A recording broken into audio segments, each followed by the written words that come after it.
Nah, di struktur kristal ini kita ini jangan sangat jauh ya dari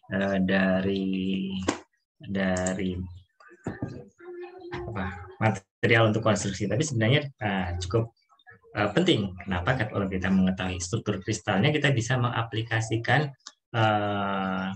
logam tadi ke kondisi operasi yang sesuai. Kondisi operasi yang sesuai. Ya. Contoh kasusnya adalah di stainless steel 316 ya, 316. Di stainless steel 316 itu sering digunakan untuk kondisi-kondisi yang korosif.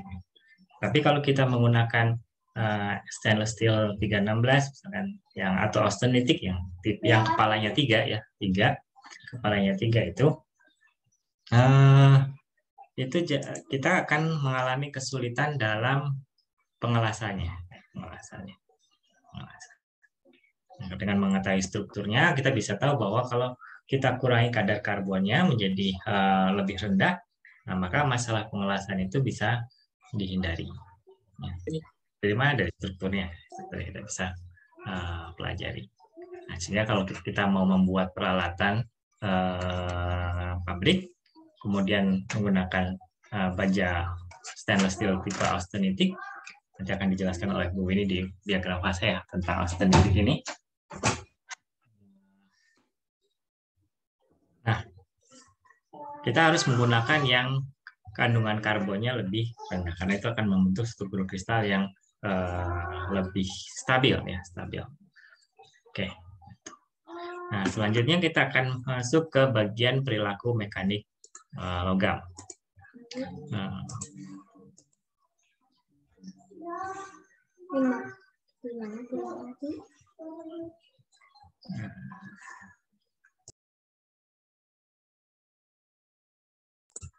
Oke, apa yang penting di sini yang perlu kita pelajari? Yang perlu dipelajari adalah kalau misalkan kita punya logam, kemudian logam tersebut diberi beban ya, diberi beban, bagaimana perubahannya?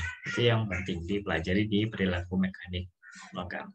Nah, bayangkan kalau kita punya baja gitu ya, baja. Kemudian kita beri regangan tarik. Nah, dia akan meregang, memanjang ya dari sisi, kalau kita buat sisi sumbu X-nya itu kita punya, kalau kita punya misalkan baja seperti ini, kemudian kita beri beban mekanik seperti ini, dia akan berubah bentuk. Nah, bentuknya mungkin seperti ini ya, yang saya buat di titik-titik ini.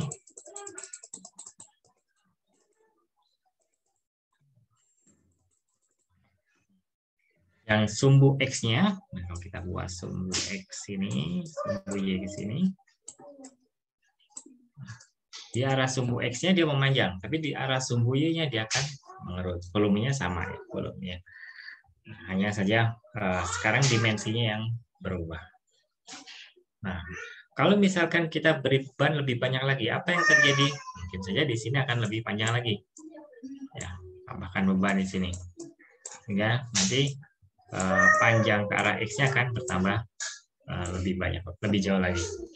Nah, kalau kita beri beban lebih lagi, mungkin suatu saat logam ini akan mengalami patah ya, putus karena meregang mulai jadi kecil sampai di sini kekuatannya tidak cukup untuk menahan bebannya.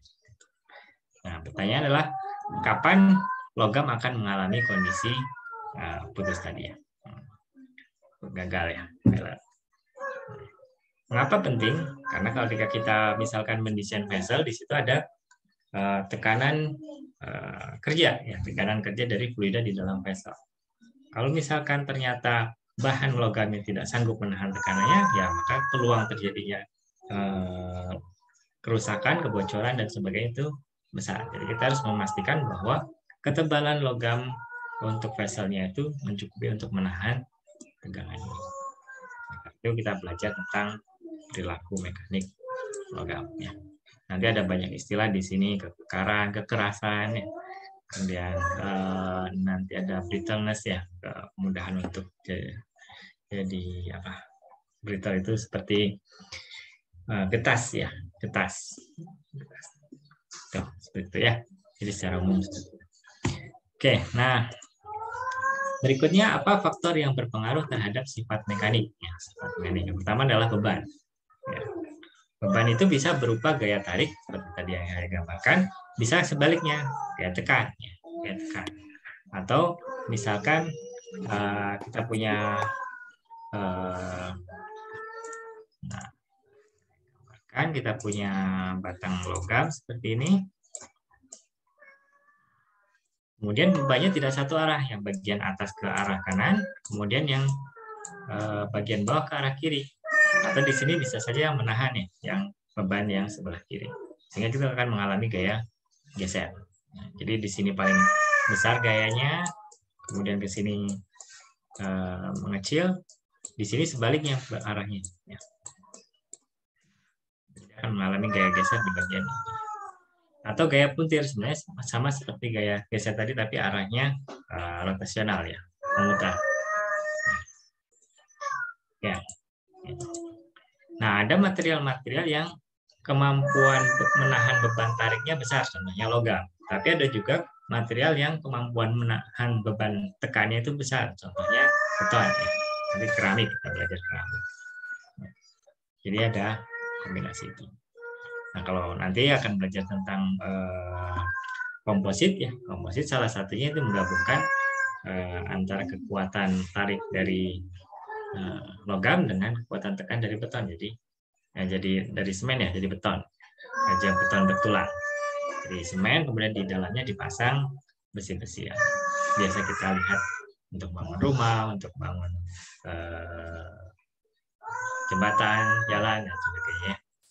Jadi menggabungkan antara kelebihan satu bahan dengan kelebihan bahan yang lain. Ya. Yang pertama adalah bebannya. Kemudian berikutnya adalah waktu pembebanan. Ya, waktu pembebanan. Nah, pada kasus polimer misalkan, kalau kita punya bahan polimer, kemudian kita berikan beban, dia lama-lama akan mulur sampai kondisi dia tidak bisa kembali lagi. Ya. Kita sebut deformasi plastis. Ya. Plastis. Sementara di logam kondisi tersebut tidak terlalu signifikan. Apalagi kalau temperaturnya tinggi ya, temperatur tinggi. Nah, nanti di sini ada temperatur. Nah, jadi waktu pembebanan. Dari sisi tadi berapa lama dia dibebani. Nah, ada juga di waktu pembebanan ini istilahnya adalah beban siklik. Jadi sesekali dibebani, sekali hilang, kemudian dibebani lagi, hilang lagi. Maaf ya, banyak ini. Oke, nah jadi kita sebut sebagai beban siklik. Nah nanti akan belajar tentang kemampuan bahan menahan beban siklik seperti ini. Jadi ini yang ada di sini, kemudian di sini hilang, ada lagi, hilang lagi, ada lagi. Contoh paling mudahnya adalah di kasus jembatan ya. Jembatan. Tiangnya itu akan mengalami beban siklik ketika kendaraan lewat. Setelah kendaraannya tidak lewat, setelah kendaraannya lewat, maka beban tadi hilang ya. Nah, ternyata kondisi siklik ini lebih berbahaya ya dibandingkan kondisi pembebanan yang statis ya. Tadi dia akan mengalami ada kemudian tidak ada, jadi meregang, kemudian menurut lagi kondisi semula, meregang lagi kondisi semula terus. Itu bisa berpengaruh. Contoh di pabriknya itu biasanya di peralatan-peralatan yang bergetar, ya dekat kompresor, dekat pompa, pipanya biasanya bergetar. Itu bisa mengalami beban siklik. Nah, yang lain beban siklik ini ya, misalkan di peralatan-peralatan yang rotating yang bergerak, ya. Peralatan-peralatan yang rotating atau bergerak itu juga kadang mengalami beban siklik ya. Jadi ada kasus di pabrik tiba-tiba pipa keluaran dari kompresor itu patah. Padahal kalau dilihat masih cukup bagus ya kondisinya. Nah, kemudian tidak terjadi korosi, ternyata karena beban siklik. Nanti akan belajar menghitung waktu atau jumlah siklus untuk menyebabkan logamnya lelah, atau istilahnya adalah fatigue ya. Oke, jadi waktu pembebanan ya bisa yang continue, bisa yang siklik, itu akan berpengaruh pada sifat mekanik logam. Nanti kalau yang tadi yang polimer, karena pembebanan ada temperatur, dia akan mulur tersebut sebagai creep ya. Jadi tambah panjang creep ini. Oke, kemudian berikutnya yang berpengaruh terhadap sifat mekanik logam adalah kondisi lingkungan, temperatur. Jadi contohnya creep. Ya.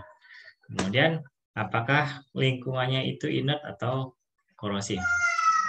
Kalau belajar tentang korosi ini banyak ya. Korosi yang diindus atau dipicu oleh kondisi lingkungan. Ada namanya hydrogen induced cracking. Jadi kalau lingkungannya itu mengandung hidrogen ataupun bahan lain yang bisa melepaskan hidrogen, karena hidrogen yang kecil, nah, itu bisa masuk ke struktur kristalnya. Struktur kristal. Nah, biasanya saya ingat ya, semakin rendah packing faktornya, maka semakin mudah untuk disusupi, interstisial. Kemarin sudah belajar. Nah, ketika hidrogennya masuk, kemudian bertambah banyak, perubahan temperatur akan menyebabkan volume hidrogennya tadi meningkat, akan menyebabkan struktur kristalnya pecah, cracking. Jadi makanya disebut sebagai hydrogen induced cracking. Nah, kalau sifat-sifatnya korosif. Kemudian ada lagi, kalau lingkungannya banyak mengandung basa, misalkan NaOH, ya. Itu juga bisa menyebabkan logam menjadi gagal karena ada proses korosi di situ. Oke, jadi itu 3 hal utama yang menyebabkan sifat mekanik dari logam itu bisa berubah. Nah, bagaimana kita bisa mengatakan logam A itu lebih kuat dibandingkan logam B? Harus ada pengukuran ya. Pengukurannya pun harus standar. Nah, kalau kita cek itu ada standar yang biasa digunakan, itu ASTM. Jadi American Standard ya, ASTM. Nah, ini jadi kalau misalkan kita akan menguji, kita gunakan standar ini sehingga akan sama di seluruh dunia. Nah, misalkan insinyur sipil di sini. Nah, kalau yang lebih detail seperti insinyur sipil di sini, structural engineer, pembebanan ini harus dihitung secara detail. Nah, jadi kalau ada seperti ini, ada beban geser, maka harus dihitung di sini bebannya berapa, di sini berapa, di sini berapa ya, posisi berdasarkan posisi ya. Nah, kalau kita tidak sampai di sana ya, sebagai chemical engineering kita tidak sampai detail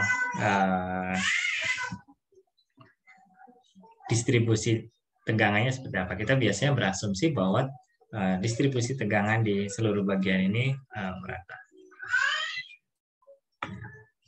Nanti akan selanjutnya diserahkan ke orang sipil atau orang structural engineer, arsitek dan sebagainya untuk mendesain detailnya seperti apa. Lalu kita bisa tahu, misalkan kita punya vessel, ketebalan minimum dari vessel itu berapa. Itu yang penting. Nah, nanti akan dipelajari lebih lanjut di perawatan proses.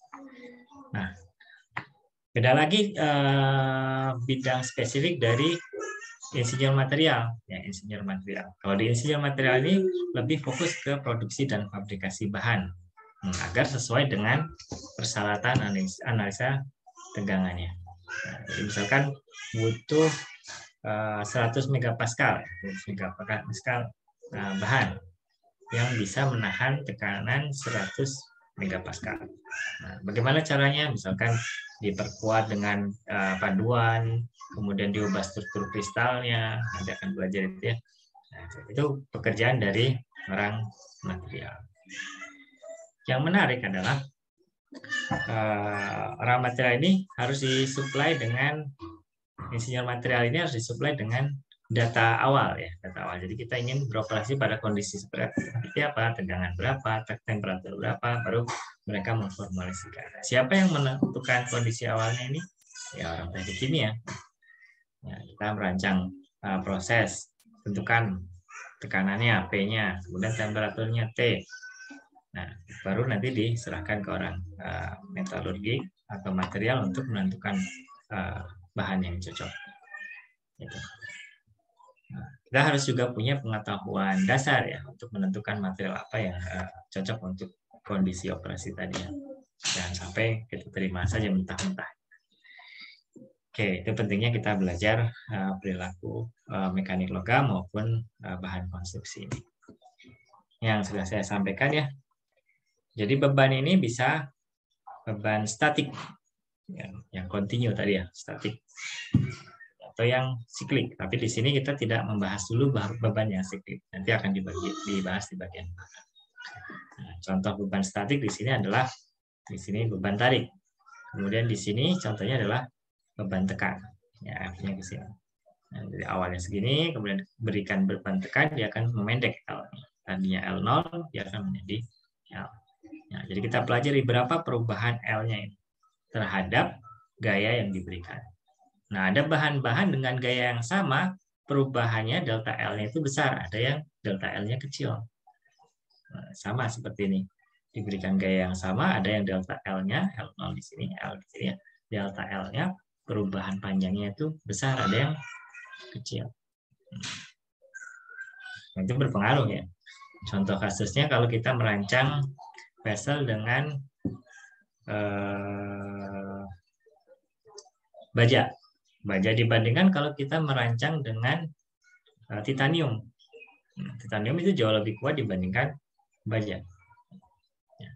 Ketika kita merancang untuk tekanan operasi yang sama, tebal titanium itu mungkin setengah atau ya hampir setengah dari tebal baja. Ya. Untuk tekanan yang sama. Jadi kalau misalkan harga titanium itu berapa kali lipat dari harga baja pun sebenarnya secara keseluruhan itu akan mirip ongkosnya. Jadi hal seperti itu perlu diperhatikan. Berikutnya di gambar C ini adalah contoh beban geser. Beban geser. Jadi kalau misalkan di sini ada tempat yang terpaku, yang tidak bergerak, kemudian diberi beban di sini, dia akan mengalami beban geser. Contoh gampangnya adalah kalau kita punya gantungan baju ya, gantungan baju, kemudian di situ digantungkan baju sebagai beban. Nah, gantungan tadi akan mengalami kayak geser. Oke, berikutnya di sini contoh untuk kayak puntir ya, kayak puntir. Jadi kalau kita punya kondisi awal seperti ini, kemudian diberikan beban torsial, jadi melingkar ya. Dan dia akan mengalami perubahan di sini deltanya. Di sini bergeser sejauh di sini P ya, P. Kemudian di sini tetap kondisinya seperti itu. Nah, ini banyak ditemui juga di poros-poros peralatan yang berputar. Nah, poros turbin, poros pompa, dan sebagainya. Kita harus memastikan bahwa bahan yang digunakan itu cukup kuat menahan beban puntir ini, beban puntir ini. Semakin cepat RPM-nya, maka ini harus semakin kuat menahan beban puntir. Oke. Nah, ini contoh ya, contoh sampel yang biasa digunakan untuk melakukan pengujian beban. Ya, tegangan. Jadi kita memberikan tegangan adalah gaya di sini ya. Nah, kemudian regangan itu adalah perubahan dimensinya.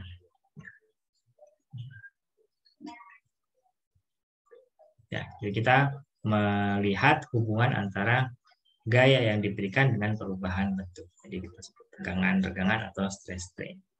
Ini sampel yang biasa digunakan bentuknya seperti ini. Nah, ini contoh pengujiannya. Kemudian ini untuk tegangan tarik, ini untuk tegangan tekan, dan ini untuk tegangan butir. Ya.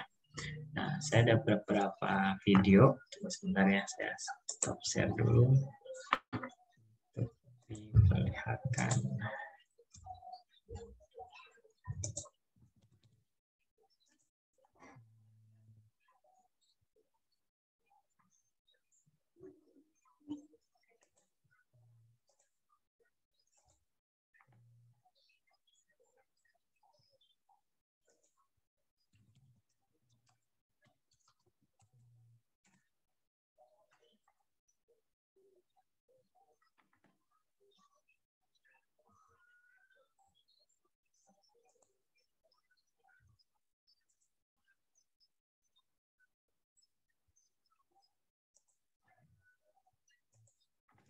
Oke, saya share dulu.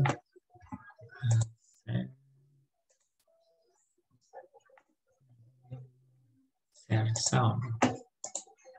Nah, ini contoh pengukurannya, tensile test ya. The tensile test. First test, material with yield point phenomenon. In the first tensile test, a plain carbon steel with yield point phenomenon is to be tested. This is the test piece. It has a cylindrical test region with an original diameter of 10 mm and an original gauge length of 100 mm. Within this test region, distance marks have been drawn at regular intervals. They help to visualize and measure the plastic behavior of the specimen. Using a hand control, the tester moves the upper crosshead into its correct starting position. Now he can place the threaded ends of the test piece in the lower and upper grips of the testing machine.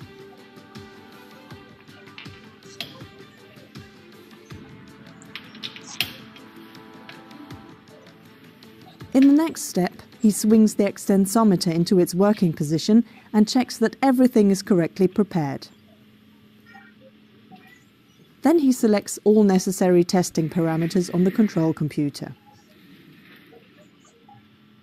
Ready. The test starts and the extensometer's sensor arms are carefully pressed onto the test piece.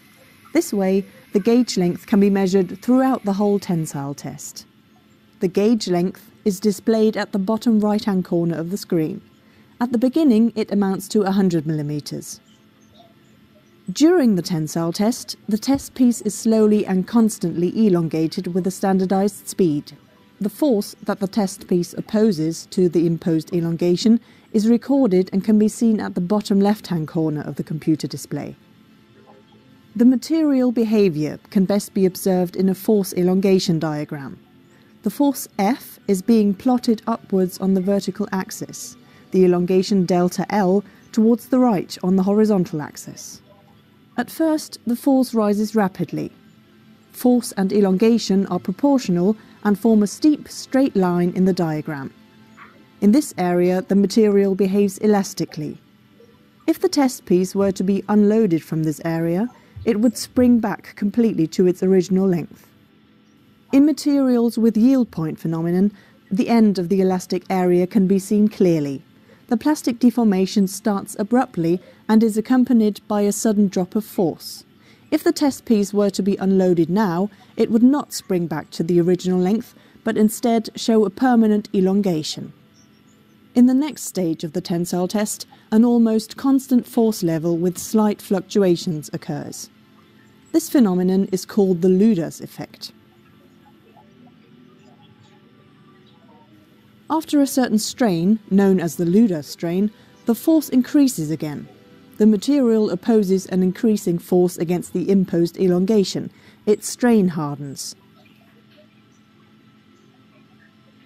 Up to the point of maximum force, the test piece is strained uniformly along its length.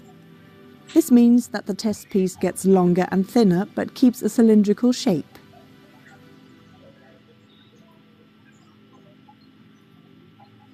As soon as the maximum force is reached, a neck begins to form at one point of the test piece. All further plastic deformation now only takes place at the neck, and eventually the test piece fractures there.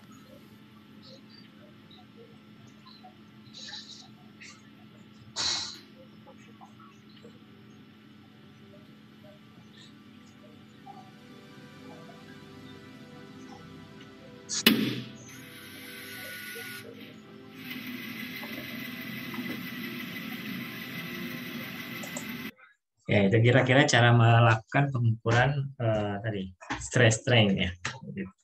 Gaya terhadap panjangan bahannya. Kita bisa melihat kurvanya awalnya seperti ini daerah elastis.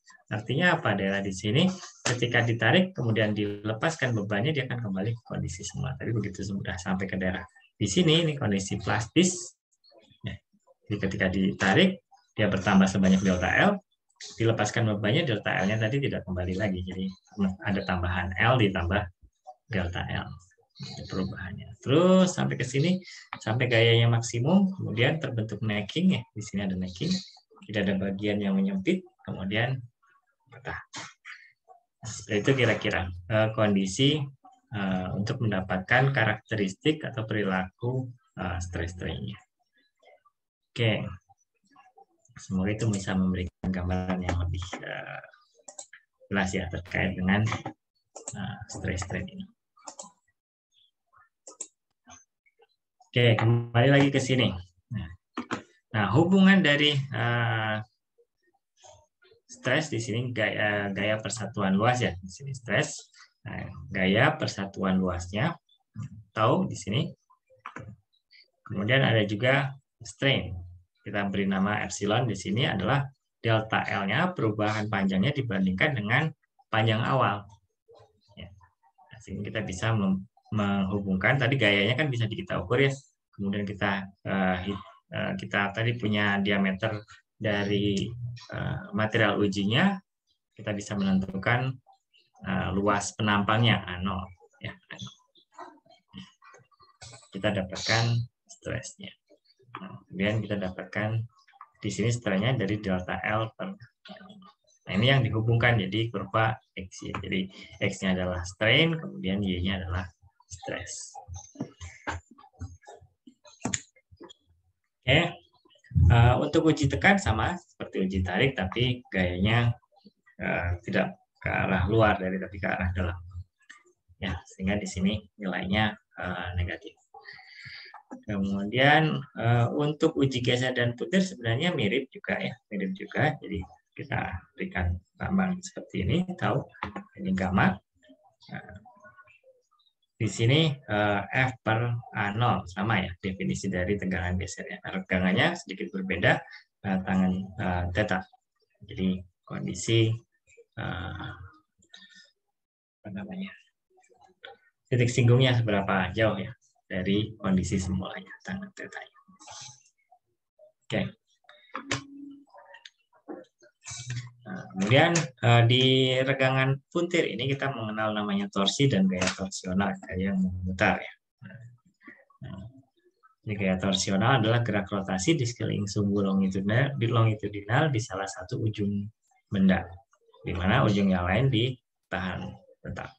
Nah, sehingga tegangan geser ini merupakan fungsi dari torka gaya putarnya, kemudian temperaturnya, kemudian ada juga di sini tegangan gesernya itu merupakan fungsi dari sudut puntirnya. Maaf, ini torkanya T. T di sini bukan temperatur, ini torka. Maaf. Torka T, kemudian di sini sudut puntir T. Jadi sama ya, gaya yang digunakan untuk memutar. Jadi F-nya ini bukan gaya tarik atau gaya tekan, tapi torka. Oke, nah itu kira-kira gambarannya. Nah, dari situ kita bisa mendapatkan kurva tadi ya, stress strain behavior. Nah, sumbu X-nya adalah strain-nya, kemudian sumbu Y-nya adalah stress-nya atau epsilon. Oke. Nah, kembali lagi ke sini. Kalau kita punya benda seperti ini, logam misalkan, nah, kemudian ini adalah struktur logamnya, struktur kristal logamnya. Arahnya seperti ini plane-nya bidang kristalnya. Nah, kalau kita berikan gaya tau di sini, nah, gaya tegak lurus bidang kristalnya ini adalah tau aksen. Kita bisa menghitung tau aksennya di sini seperti ini. Fungsi dari cos kuadrat theta-nya. Nah, mengapa ini perlu kita ketahui? Kalau bahan logam umumnya isotropik, artinya kemampuan dia menahan beban ke segala arah itu sama. Tapi kalau kristal-kristal untuk keramik ya, atau ya keramik banyaknya itu seringkali tidak isotropik ya, politropik atau ya. Jadi kemampuan dia menahan beban ke arah sumbu, anggap saja ke atas sumbu Y ya, itu akan berbeda dengan kemampuan dia menahan tegangan ke arah sumbu X-nya karena struktur kristalnya. Tapi kalau untuk logam umumnya sama isotropik. Oke. Nah, yang penting ini kita harus memahami yang namanya deformasi elastik. Deformasi adalah perubahan, elastik artinya dia bisa kembali ke kondisi semula. Jadi kalau kita punya kondisi di sini, kemudian logam tadi kita berikan beban, nah setelah beban tadi dihilangkan, dia akan kembali lagi ke kondisi semula. Jadi panjangnya L tetap L, tidak ditambahkan delta L ya. Itu kondisi elastik. Nah, di sini hubungan antara stres dan strainnya, tau dan epsilonnya itu relatif linear ya, relatif linear. Jadi tau sebanding dengan epsilonnya, stres sebanding dengan strainnya, tegangan sebanding dengan tegangan. Nah, ini akan mengikuti hukum Hooke ya, hukum Hooke. Mungkin sudah belajar di fisika dasar ya. Nah, jadi tau ini sebanding dengan epsilon dengan suatu konstanta yang kita sebut sebagai modulus elastisitas. Modulus elastisitas. Nah, sekarang perhatikan. Kalau misalkan suatu benda A dibandingkan suatu benda B, nah, ada benda A, ada benda B. Kemudian diberikan gaya stres ya, bukan gaya, lebih tepatnya adalah stres gaya persatuan luas yang sama. Ternyata benda A itu epsilonnya lebih kecil dibandingkan benda B. Ya. Artinya apa? Karena ini sama, epsilonnya lebih kecil berarti modulus elastisitas E-nya itu lebih besar. Nah, epsilon lebih kecil artinya bendanya tidak mudah ngulur. Ya, tidak mudah bertambah panjang. Jadi kita anggap sebagai kekar. Bendanya itu adalah kekar. Dia mampu menahan beban sehingga dia tidak berubah bentuk. Nah, itu disebut sebagai stiffness. Yang satu lagi epsilonnya itu besar dengan gaya yang sama, maka modulus Youngnya ini menjadi kecil ya. Karena hasil kalinya harus sama kan ya. Itu disebut yang kekekarannya rendah. Nah, contoh gampangnya kalau kita punya baja dengan tembaga murni ya. Kalau kita punya baja kita tarik itu susah. Tapi kalau baja murni kita tarik, tembaga murni kita tarik itu dia akan gampang mulur. Artinya baja lebih kekar dibandingkan tembaga. Jadi ini modulus elastisitas atau disebut sebagai modulus Young. Ya. Nah, modulus Young ini merupakan fungsi dari kekuatan ikatan antar atom. Jadi semakin kuat dia akan semakin kekar. Ya. Nah, kalau misalkan packing factornya semakin tinggi, berarti dia juga akan semakin kekar. Jadi BCC dibandingkan FCC itu akan lebih kurang kekar. FCC itu FCC. Bukan HCP ya, HCP itu akan lebih kekar dibandingkan BCC atau FCC. Karena dia akan lebih nempel, ikatan antara atomnya lebih kuat. Biasanya seperti itu. Jadi kita bisa menghubungkan kemarin ilmu kristal kita dengan kondisi bahannya. Ya. Nah, di sini modulus yang untuk polimer itu yang paling rendah, kemudian logam yang paling yang tengah-tengah, keramik yang paling nah, tapi nanti kita akan belajar namanya brittleness ya. Jadi logam itu walaupun kekekarannya itu di tengah-tengah, tapi dia lebih daktil, lebih lentur dibandingkan keramik. Ductility. Oke ya. Nah, berikutnya di sini tegangan geser sama sebenarnya, hanya membedakan antara di sini modulus yang, kemudian kalau di sini diganti dengan modulus geser G. Di sini hubungan antara rotor dengan gambarnya. Tegangan geser dengan regangan geser. Fungsinya sama. Nah, tadi ada fenomena yang kita sebut sebagai unelasticity, di mana ini merupakan perilaku yang bergantung pada waktu. Karena kita tahu bahwa polimer itu punya sifat viskoelastik. Jadi seperti apa ya? Seperti cairan yang sangat kental gitu polimer itu sifatnya, karena ikatan antar atomnya itu relatif bisa bergerak dengan lebih leluasa. Nah, ini ada kondisi di mana kalau kita menggunakan bahan-bahan polimer, semakin lama kekuatannya itu akan semakin turun. Nah, itu yang perlu kita perhatikan, apalagi kalau diberi beban statik, beban tetap, gitu ya. Dia akan lama-lama mengulur. Nah, kalau di logam, sifat unelasticity ini bisa diabaikan.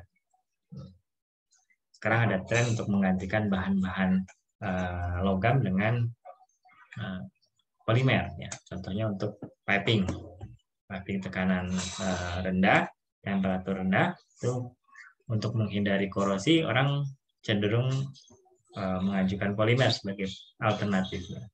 Tapi itu perlu dipahami juga bahwa polimer ada sifat ini. Jadi kekuatannya akan menurun terhadap waktu. Karena behavior, viscoelastic behavior ini. Ya, nah itu ya. Jadi kita punya kurva stress dan strain, tegangan dan regangan. Nah, kalau kita lihat sebenarnya tidak benar-benar lurus ya, tidak benar-benar lurus di sini. Benar-benar lurus. Ada sedikit melengkungnya kalau kita melakukan percobaan. Kita membuat pendekatan untuk mengetahui di sini berapa kemiringannya pada rentang regangan atau tegangan tertentu. Kita bisa menghitung dengan modulus maupun secant modulusnya. Ini terutama digunakan untuk memperkirakan ketika nanti ada overpressure misalkan, atau ada beban lebih yang mungkin bisa terjadi di lapangan. Kita bisa memperkirakan dengan menganggap bahwa di situ kurvanya mengikuti garis lurus. Oke, ini contoh lagi modulus elasticity ya, modulus elasticity. Nah, untuk berbagai logam, ini aluminium dia paling rendah, kemudian steel, kemudian ini tungsten. Ya. Tungsten paling tinggi modulus elasticity. Nah, kalau kita lihat dengan perubahan temperatur, di sini pada temperatur yang mendekati titik lelahnya dia akan cenderung turun. Ya, cenderung turun. Karena dia akan mengalami pemuaian, kemudian ikatan antar atomnya akan menjauh, ya, melemah. Sehingga kekuatannya juga akan turun. Oleh karena itu kita harus memperhatikan suatu logam, jenis logam itu bisa dipakai sampai temperatur berapa ya. Jangan sampai membuat tungku furnace dengan steel saja tidak akan kuat. Jadi harus tambahkan bahan tahan api seramik. Kenapa? Begitu tungkunya melewati 800 kekuatannya akan turun drastis. Dari 200 di sini di kondisi kamar ini bisa sampai ke 150 gigapascal signifikan. Kalau dilanjutkan tungkunya ambruk ya, tidak kuat untuk menahan beban. Tungsten itu relatif tahan terhadap temperatur tinggi.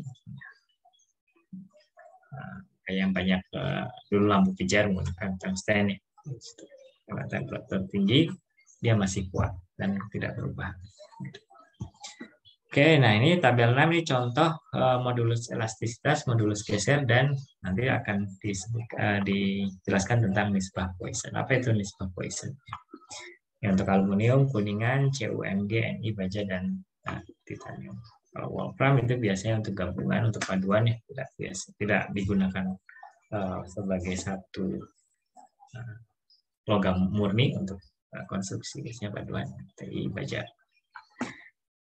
Oke, ini untuk meningkatkan kekerasan dan juga ketahanan terhadap temperatur. Nah, berikutnya tentang nisbah Poisson. Apa itu nisbah Poisson? Ini ada hilang sih. Jadi ketika kita tarik tadi ya, kalau ada pertanyaan langsung dibuka mic-nya saja. Saya tidak bisa melihat ada yang bertanya atau tidak. Nah, misalkan kita punya seperti ini, kemudian kita berikan beban tarik, nah, dia akan berubah seperti ini kan ya, jadi lebih kecil dan lebih panjang. Dan di sini akan ada perubahan, jadi delta X-nya. Delta X-nya ini sebenarnya total ya. Delta X. 1, delta X2. Maka kita dapatkan delta X totalnya sama dengan X1 ditambah X2. Sama juga di sini Y-nya ya. Y-nya akan ada perubahan. Y, delta Y. Saja delta Y. Jadi ada delta X dan delta Y. Nah, kemudian kita bisa menghitung strain-nya ya, regangannya.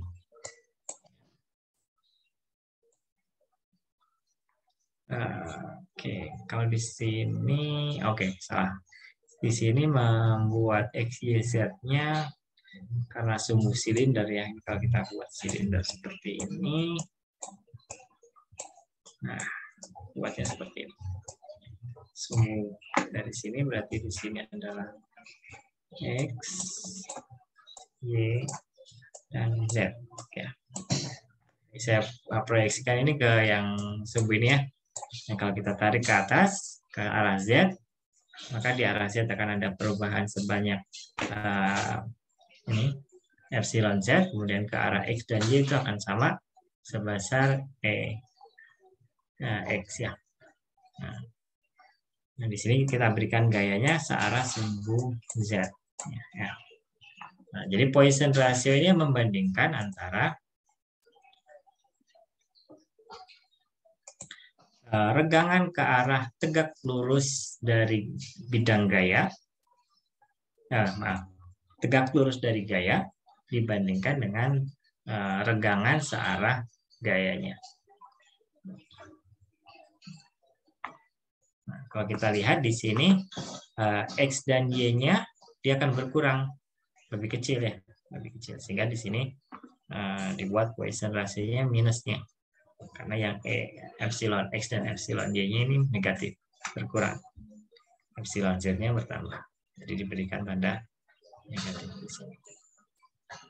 Nah, kalau bahan-bahan isotropik, ini untuk baja biasanya 0,25 ya, 0,3. Jadi Poisson ratio-nya antara 0,25 hingga 0,5. Untuk logam dan paduan lain, ini juga antara 0,25 hingga 0,35. Oke ya. Jadi kalau kita punya baja, misalkan ya udah kita bisa melakukan analisis awal dengan Poisson ratio 0,25. Nah, ini ada hubungan modulus geser, elastisitas dan nisbah Poisson. Ini untuk itu saja, untuk pengetahuan saja, nanti dipelajari lebih lanjut di peralatan proses. Kita sudah mengambil peralatan proses mungkin ya, jadi sudah tahu. Jadi modulus elastisitas atau modulus geser ini sebanding dengan 2 kali G dikalikan 1 plus Poisson ratio. G ini adalah modulus geser. 0,4 jadi sekitar itu. Nah, ini tadi ada bahan yang isotropik, ada bahan yang anisotropik. Jadi modulus gesernya, modulus yangnya itu merupakan fungsi dari arah kristalografi. Arah kristalografi.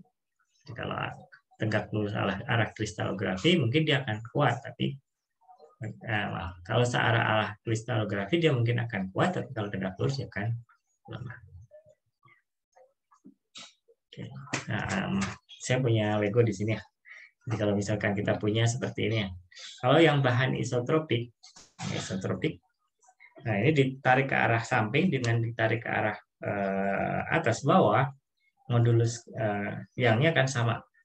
Tapi kalau yang bahan anisotropik, nanti di sini ke arah yang ke atas bawah itu lebih kuat dibandingkan yang arah samping misalkan. Contohnya kertas koran, mungkin ada yang pernah lihat kertas korannya. Kalau disobek dari samping mungkin akan susah karena dia akan mengikuti serat-seratnya. Tapi kalau disobek dari atas, dia bisa disobek dan ada garis seperti garis lurus ya. Disobek itu seperti garis lurus mengikuti seratnya. Itu sifat benda yang anisotropik. Jadi mengikuti arah kristalografinya. Oke, nah tadi sudah diputarkan videonya. Nah bentuknya akan seperti ini. Ya. Nah sebentar, di sini tidak dijelaskan. Oke, kita lanjutkan saja. Nah kalau kita punya bahan tadi ditarik sampai kondisi tertentu di sini, jadi disebut sebagai titik P. Ini adalah proporsional limit. Nah, jadi di bawah titik P ini mengikuti persamaan atau hukum Hooke ya. Tau sama dengan E kali epsilon. Jadi regangan sama dengan modulus yang dikalikan regangannya. Di sini garis lurus. Nah, setelah melewati titik P ini, benda akan mengalami deformasi plastis, yaitu deformasi yang tidak kembali lagi ke kondisi semula. Tapi di bagian ini masih ada campuran antara deformasi yang elastis dan yang plastis. Jadi sebagian sudah mengalami deformasi plastis, sebagian masih elastis. Sehingga di sini adalah daerah transisi. Nah, sampai suatu saat di sini semua bagian dari benda tadi mengalami deformasi plastis, ya, plastik. Tidak kembali lagi ke kondisi awal. Mengapa? Karena ketika terjadi deformasi plastik, terjadi pemutusan ikatan antar atom tetangga dan membentuk ikatan baru dengan tetangga yang lain.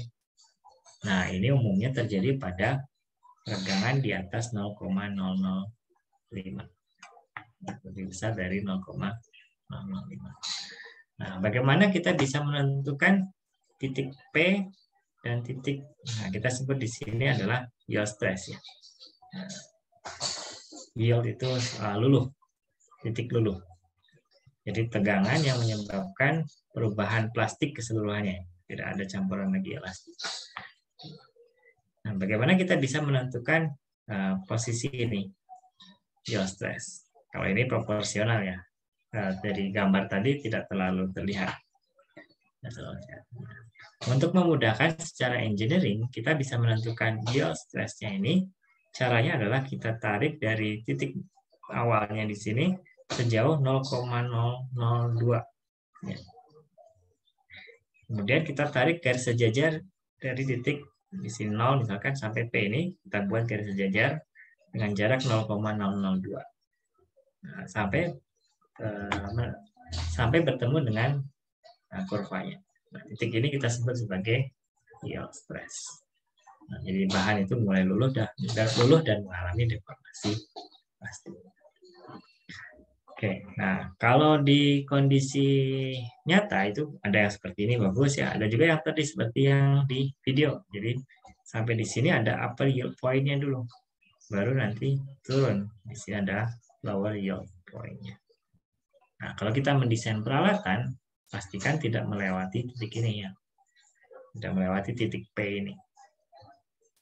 Biasanya diketahui di literatur adalah ini titik luluhnya, yield stress-nya. Tapi dalam penerapannya nanti kita akan mengenal namanya safety factor ya, safety factor, jadi harus di bawah. Nah, kalau kita misalkan merancang alatnya dekat dengan titik P ini, kemudian tiba-tiba ada overpressure, karena ada mal operasi, ada temperatur yang meningkat, tiba-tiba misalkan tekanannya meningkat, dia akan bisa melewati ini, nah tidak balik lagi. Dan kalau kita punya vessel tadinya silinder, naik ke sini jadi penyot-penyot ya, bentuknya jadi tidak beraturan, ya, jangan sampai seperti itu. Ya. Oke. Nah, deformasi plastik ini pada padatan kristalin ini terjadi karena adanya slip, ya, gerakan dislokasi. Nanti kita akan belajar tentang slip. Arah slipnya itu seperti apa, kemudian mengikuti struktur kristal yang mana, itu kan dipelajari. Nah, pada bahan padatan kristalin. Tapi untuk yang amorf itu karena ada mekanisme aliran viskos, jadi mengalir seperti apa? Yang tahu jenang mungkin ya, jadi kental sekali cairannya seolah-olah seperti itu, tapi dia akan berubah. Kalau kita punya play-doh misalkan, kita tekan atas bawahnya, dia akan bergeser mengikuti mekanisme seperti aliran fluida viskos. Oke ya. Ya, kemudian ini yang sudah saya terangkan tadi, karena titik P ini tidak mudah ditentukan, kita menentukan titik di sini, yield stress-nya. Ya, yield stress-nya diperoleh dengan mengambil garis strain offset. Strain offset 0,002, kemudian kita tarik garis sejajar dengan yang titik 0P di sini. P, kemudian kita dapatkan titik. Nah, bagaimana kalau yang seperti ini? Ada ide bagaimana menentukan yield stress-nya? Ya, yang ini ya. Yang bawahnya, jangan menentukan yang atasnya. Nah, karena bisa saja kondisinya stresnya sampai di sini, bahannya sudah gagal, belum sampai ke sini. Sehingga ditentukan yield stress-nya adalah titiknya. Oke, sampai di sini ada pertanyaan. Ini konsep yang sangat dasar ya. Saya harapkan paham. Saya pelan-pelan sekali di sini. Izin bertanya, Pak. Silakan. Saya mau nanya bagian sebenarnya agak jauh di belakang, tapi tadi kan ada ini ya Pak, apa istilahnya kalau nggak salah tadi tuh uji tekan itu dia mirip dengan uji tarik, tapi ada seperti keterangan sebelah kanan. Terus saya pengen nanya ini aja, kalau misalkan kita tekan dengan tarik itu kan nggak sama secara totalitas gitu ya Pak, pasti kan ada perbedaan. Saya pengen nanya di dalam unsur waktunya aja sih Pak. Istilahnya kalau misalkan suatu benda gitu ya kita kasih tekanan atau dorongan tekanan dengan tarikan yang sama, itu apakah dia seiring berjalan waktu akan berbeda efek atau kayak bakal sama gitu Pak? Kan dia sama-sama bebannya sama nih, bebannya sama dalam waktu yang sama. Tapi apakah efeknya akan berbeda kalau misalkan dengan ditarik atau ditekan gitu Pak? Oke ya. Nah, misalkan diberi gaya tekan sama dengan gaya tariknya 100 Newton gitu ya. Iya Pak. Nah, oke. Nah, itu ternyata ada perbedaannya. Jadi kalau misalkan kita punya beton ya, beton kalau ditekan dia bisa menahan tekanan yang lebih tinggi. Tapi kalau ditarik, begitu ditarik saja dia langsung hancur ya. Ya. Jadi ada bahan-bahan yang memang kemampuan uji tekannya dibandingkan uji tariknya berbeda. Ada seperti itu. Kalau logam itu cenderung dia tahan uji tarik. Walaupun sebenarnya bisa ditekan, tapi dia akan lebih cenderung terdeformasi ketika ditekan dibandingkan kalau ditarik. Nah, itu. Ya memang ada bahan-bahan seperti itu. Saya katakan ini, kalau logam rule of thumb-nya dia bagus untuk beban tarik. Kalau yang beton itu keramik ya, keramik itu lebih bagus untuk beban tekan. Jadi kalau misalkan kita punya pabrik gitu ya, nah di pabriknya di atasnya itu ada vessel-vessel dan sebagainya yang berat, nanti biasanya di bawahnya digunakan beton untuk menahan beban tekan. Ya. Tapi kalau kita misalkan ingin menggantungkan sesuatu, kita tidak akan pernah menggunakan beton ya, tapi menggunakan logam seperti itu. Oke, baik Pak. Terima kasih Pak. Ya, oke, terima kasih.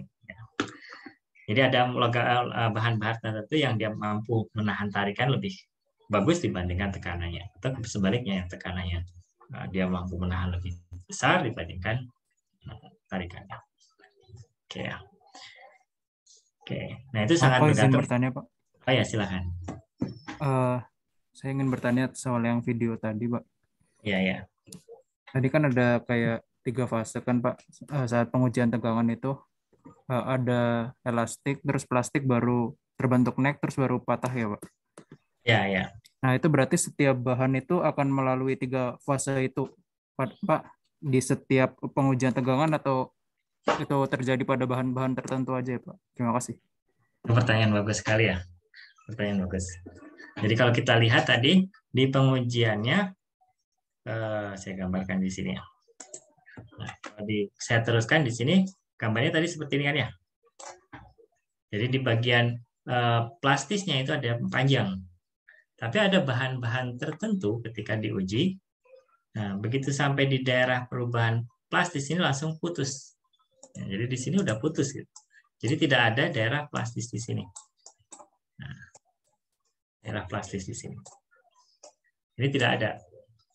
Nah, jadi berbeda ya, nanti tiap bahan itu akan berbeda. Misalkan kita punya FCC strukturnya dengan BCC, ketika diuji nanti panjang di sininya, daerah elastisnya, daerah plastisnya maksud saya, daerah plastisnya itu akan berbeda. Nah ini nanti kita pelajari namanya ductility ya, ductility, kelenturan atau brittleness ya. Pak Pramujo, mungkin saya tambahkan sedikit, mungkin Pak Pramujo bisa menggambarkan bedanya kurva ini untuk keramik, untuk logam, sama untuk polimer, Pak.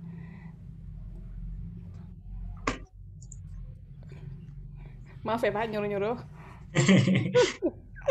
Minimal kita ada, walaupun ini untuk sifat mekanik logam ya, tapi nggak apa-apa ya, kita sama-sama. Penawal ya, Jadi yang gambar ini logam udah ya Pak. Coba kalau yang logam.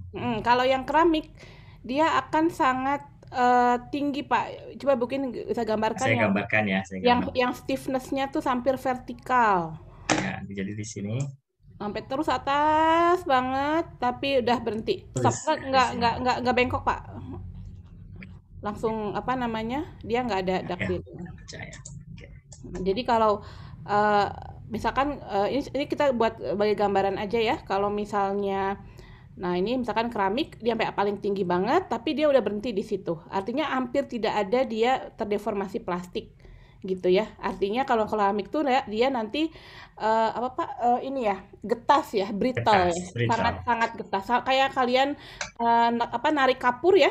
Kalau kalian tarik kapur kan tiba-tiba langsung patah ya, dan patahnya juga kayak kebagi 2. Nah itu dia keramik. Tapi secara umum nanti ultimate stress-nya atau tensile strength-nya paling tinggi di atas, jauh lebih tinggi daripada logam gitu. Bagusnya itu. Dan juga kalau ukuran itu udah belum Pak, kekekaran udah jelaskan tadi ya? Kekekaran stiffness tadi ya.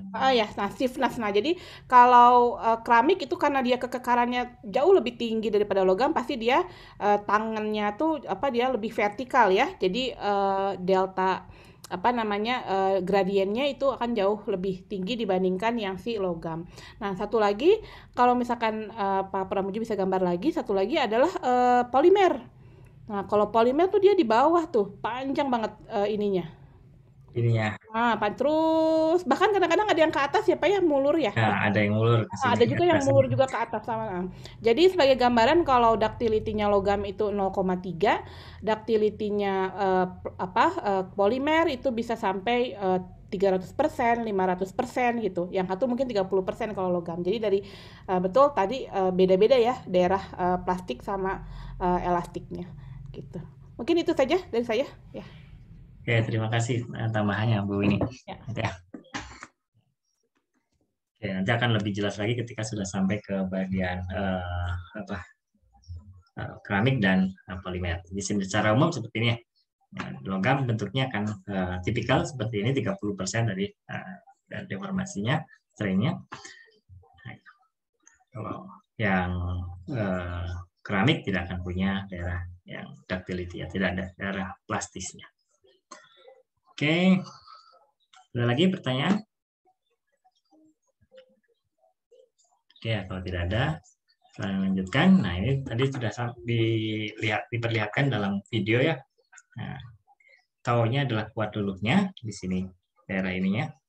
Tau Y-nya, nah, kuat luluh atau yield stress. Kemudian kalau kita naikkan lagi di sini, ada kondisi di mana tekanannya itu tidak naik lagi. Karena apa? Karena dikompensasi dengan regangan di sini. Regangan. Nah, ini disebut sebagai maksimum tensile strength ya. Tensile strength atau ultimate strength. Jadi tekanan maksimum yang bisa ditahan oleh logam tadi, atau oleh bahan tadi. Khususnya di sini logam ya, saya membahas logam. Di sini plastis bukan polimer, maksudnya dia tidak kembali lagi ke kondisi semula ya. Nah, jadi di sini yield stress, kemudian di sini tensile strength atau ultimate strength. Tarik. Kemudian di sini sampai ke titik F, ini titik fracture-nya, titik patahnya. Jadi ini putus snackingnya. Jadi awalnya kecil, kemudian tambah panjang, dia akan putus di sini. Ya.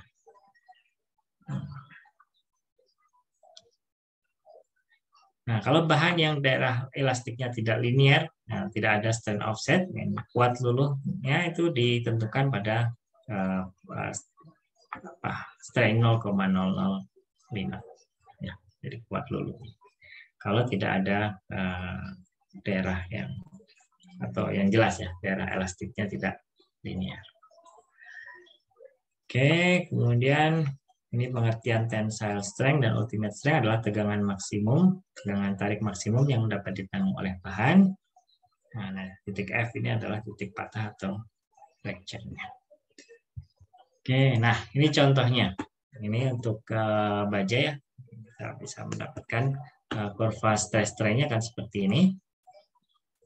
Nah, jadi di sini titik A-nya adalah yield stress-nya, kemudian di sini yang titik maksimumnya adalah tensile strength atau ultimate strength-nya. Ini sekitar 450 megapascal. Kalau kita lebih detailkan lagi kondisi di sini ke sini, nah, kita tarik di sini 0,02 ya, 0,002 strain-nya. Kemudian ditarik garis sejajar dengan kurvanya, maka kita dapatkan titik ini yield strength. Yield strength-nya 250 megapascal. Nah, apa konsekuensi dari kurva ini ketika kita melakukan perancangan bahan konstruksi?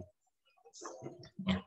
Ingat ya, pada kondisi di atas yield strength, di sini sudah terjadi deformasi plastis. Sementara di bawahnya ini di sini ada transisi, di bawah ini relatif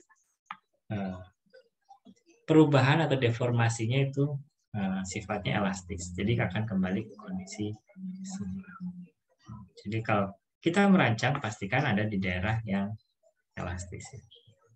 Kalau misalkan ada offset di operasi, kita naik masih di daerah elastis juga. Jangan sampai ketika naik kondisinya melebihi daerah atau titik yield stress-nya ini ke kondisi yang plastis. Nanti akan tidak kembali lagi kondisi semula. Itulah peran dari safety factor. Kalau pabrik-pabrik dahulu safety factor-nya tinggi ya. Safety factor-nya tinggi. Jadi bejana-bejananya dibuat sangat tebal. Jika kalau kita gunakan tekanan yang 10% lebih tinggi dari operasi itu masih oke. Dari desain pun masih oke. Oke. Ya, bisa ya menentukan yield stress. Nah, ini contoh kuat luluh dan kuat tarik. Kuat luluh yield stress, kuat tarik ya yield strength, bukan yield strength, tensile strength. Yes. Nah, kemudian ada namanya keuletan atau ductility. Itu adalah persen elongation-nya. Jadi perubahan panjangnya. Perubahan panjangnya. Ductility. Nah, kalau kita lihat di sini kuningan ini paling panjang ya persen elongation-nya, perubahannya. Aluminium 40, kemudian Fe 45. Nah, berikutnya apa itu persen elongation? Nanti kita akan belajar. Oke.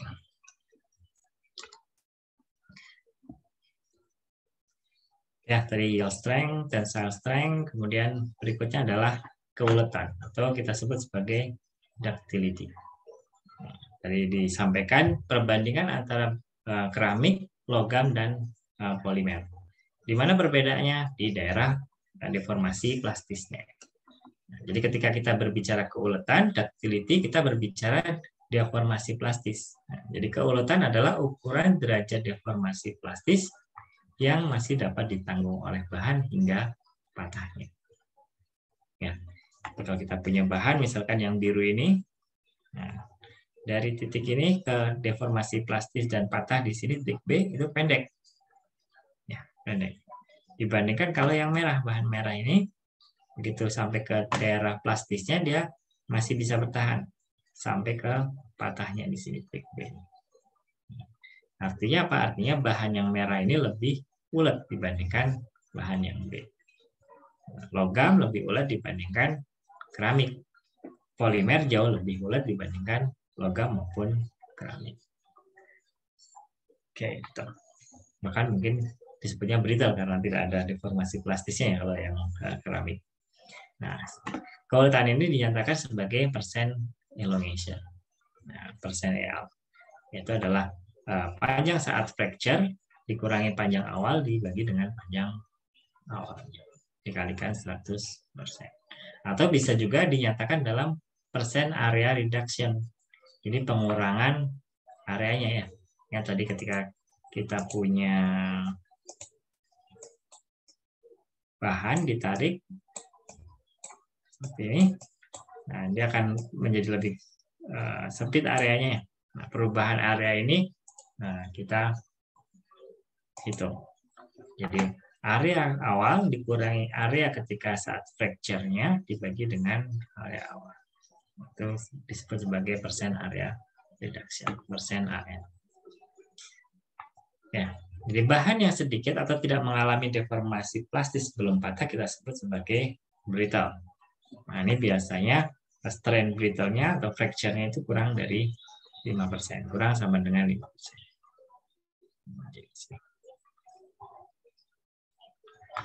Oke, nah ini juga dipengaruhi oleh temperatur ya.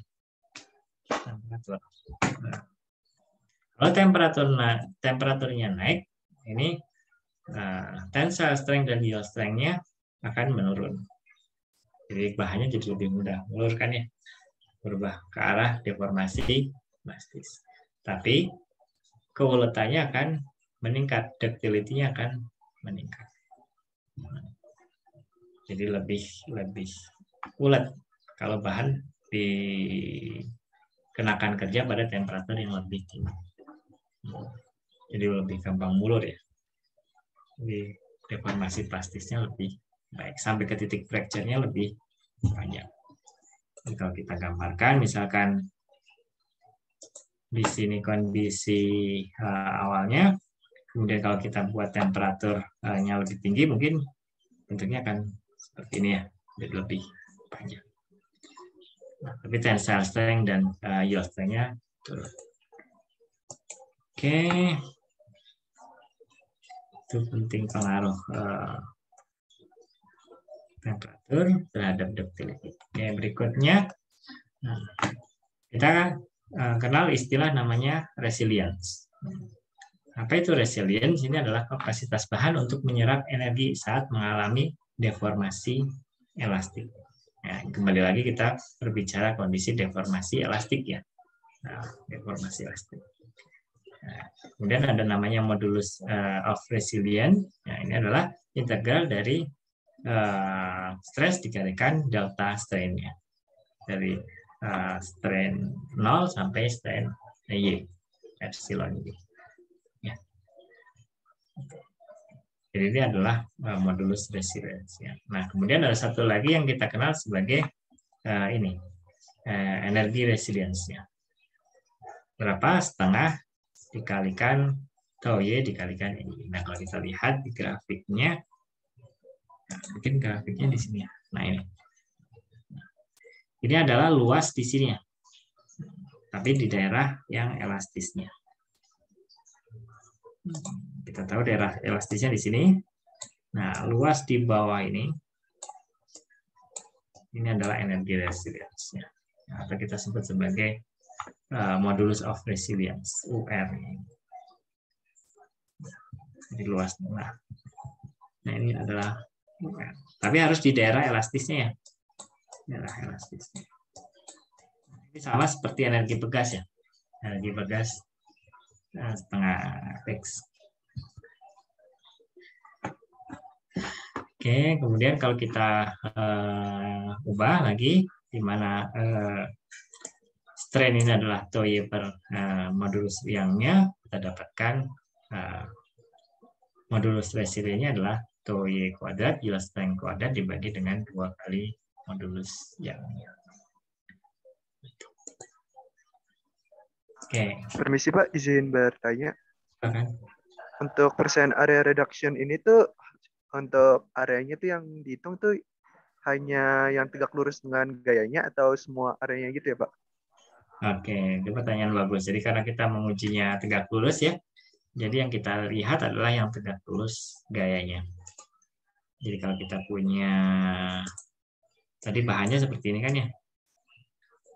Kemudian di sini mengalami necking sampai patah. Nah, kita lihat di sininya. Luas ketika patah di sini dibandingkan dengan luas awal di sini. Dengan gayanya ini kan ke tegak lurus di sini. Jadi kita melakukan pengukuran tegak lurus bidangnya, gayanya tadi.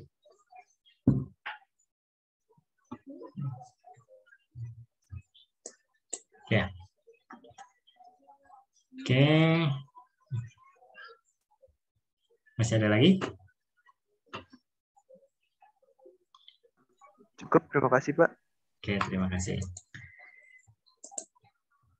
Nah, bahan-bahan yang mampu menyimpan energi tadi cukup besar yang dalam deformasi elastisnya, ini sifatnya seperti pegas ya, sehingga banyak digunakan untuk konstruksi pegas. Jadi kita mencari bahan pegas itu kalau tensile strength-nya tinggi dan modulus Young-nya kecil untuk menentukan bahan yang resilient. Jadi diberi gaya besar, tapi dia masih mampu bertahan di daerah elastis. Oke.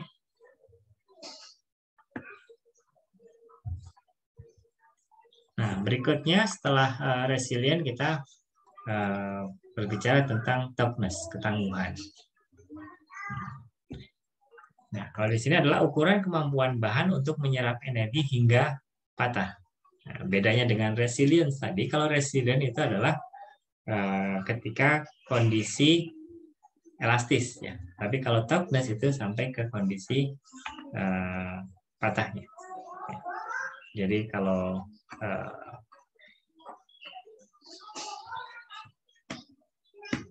bahan yang B ini, misalkan ini toughness-nya kurang, kecil ya toughness-nya. Yang biru maksud saya, yang biru itu toughness-nya kecil dibandingkan yang merah. Tapi kalau dari sisi resilience-nya, yang biru itu lebih tinggi ya. Kalau di sini tensile strength-nya lebih tinggi. Jadi daerah di bawahnya itu bisa lebih besar. Ya. Jadi perbedaannya sedikit saja di sini. Sampai di titik mana ukuran tadi disampaikan. Bagaimana untuk mengetahui ketangguhan suatu bahan? Kalau misalkan kita punya bahan, kemudian kita ingin uji, oh ini bahannya tangguh atau tidak. Cara pertama adalah kita buat sampel tadi ya, bahan sampel. Kemudian kita tarik. Nah, tapi bisa juga kita melakukan uji yang lain, yaitu pembebanan dinamik, extend rate. Misalnya dengan impact test. Nah ini kalau dari hasil impact test ini kita dapatkan namanya notch toughness. Nah, bagaimana cara melakukan impact test? Jadi kita punya bahan, kemudian kita punya beban, dijatuhkan dari ketinggian tertentu atau ditekan pada ketinggian tertentu ya. Ditekan pada gaya tertentu. Biasanya dijatuhkan dari ketinggian tertentu dengan beban tertentu. Nah, kita lihat seberapa dalam bekasnya, dengkoknya itu seberapa dalam. Ini untuk melihat high strain rate-nya, low toughness. Oke, kemudian ada namanya fracture toughness. Nah, fracture toughness ini adalah ketahanan bahan yang sudah retak. Kemarin mungkin sudah disinggung oleh Bu ini ya. Jadi kalau bahan yang lebih sudah retak itu lebih mudah patah. Ya, jadi keretakannya menjalar. Nah, nanti di sini ada namanya intensitas tegangan kritik ketika dimulai propagasi retakan. Jadi kalau kita punya retakan kemudian diberikan gaya di bahan tadi, nah, ada gaya minimum ketika retakannya itu mulai merambat. Itu yang kita sebut sebagai fracture toughness. Oke. Kemudian di sini berikutnya adalah pembebanan statik untuk low strain rate. Kalau di sini untuk high strain rate dengan impact test. Nah, kalau untuk yang low strain rate tadi ya kayaknya diberikan perlahan-lahan naik ya, low strain rate. Ditarik pelan-pelan, kita bisa melihat ketangguhan itu sama dengan luas daerah di bawah kurva stress strain hingga patahnya. Jadi di bawah yang biru dan yang coklat ini. Nah, semakin besar berarti semakin tangguh. Ya.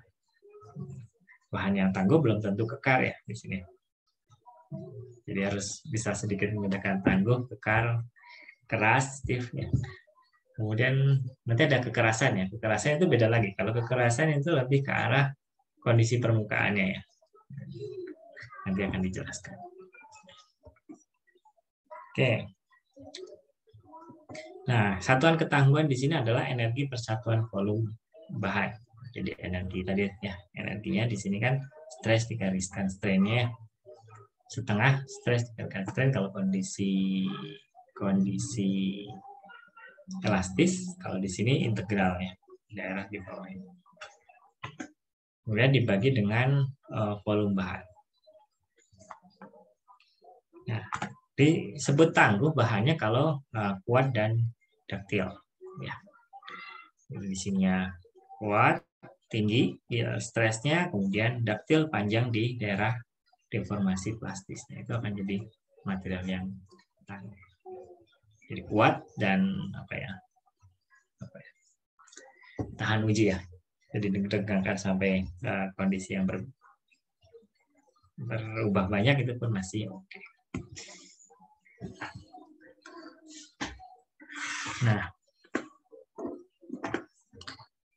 Nah, tolong nanti istilah-istilah itu jangan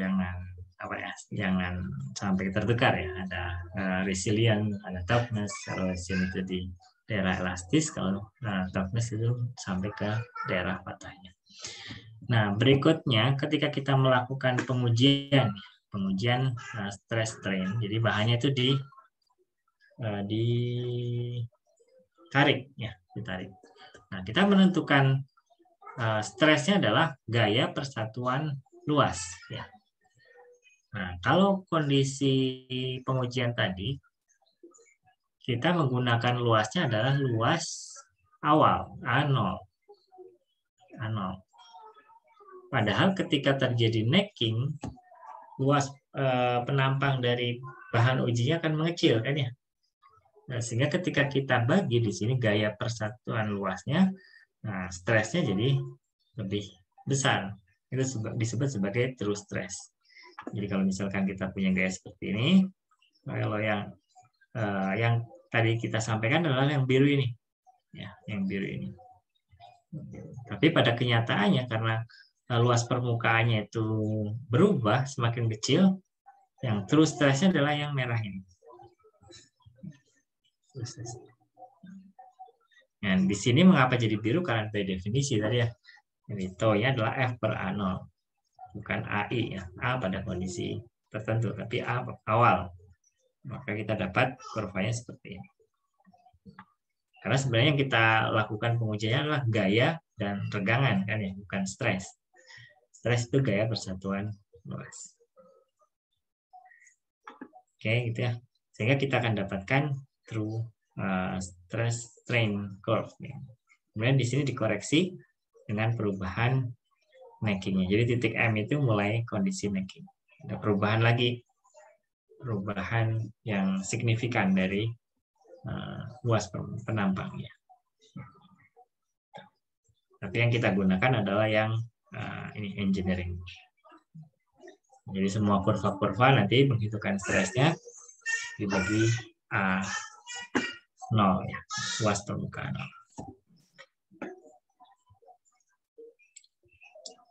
Nah, permisi Pak, izin bertanya. Silakan. Saya masih bingung bagian ini sih Pak. Kenapa dia bisa jadi semakin kuat? Soalnya di situ kan bacaannya kenyataan bahan jadi lebih kuat karena luas penampang dari necking semakin mengecil.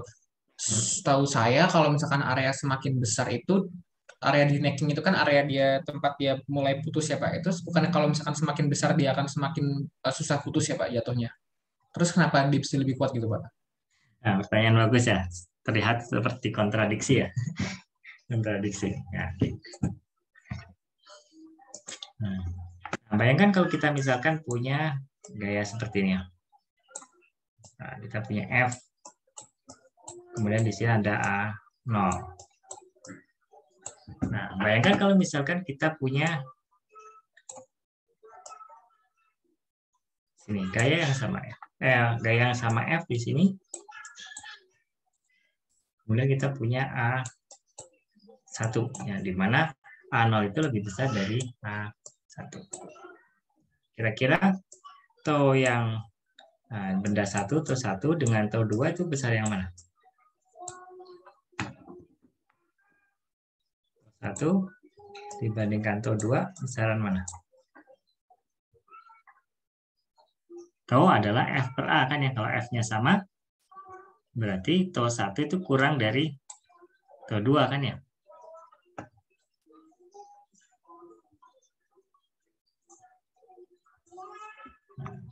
Jadi benda kedua ini akan mampu menahan stres yang lebih sebentar biar tidak bingung. Tau sama dengan F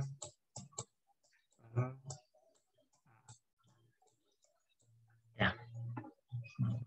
Di mana A0 itu lebih besar dibandingkan A1, maka tau A1 itu akan lebih kecil dibandingkan tau 2. Nah, sekarang bayangkan kalau misalkan masing-masing ini sudah mengalami strain yang sama. Strain yang sama. Artinya apa? Dia mengalami pemanjangan yang sama kan ya kondisinya. Nah, kalau kita menggunakan yang engineering, kita berasumsi bahwa luas permukaannya tetap sama A0. Tapi ternyata luas permukaannya berubah menjadi AI ya di sini. Rasanya misalnya. Nah, dengan pemanjangan yang sama.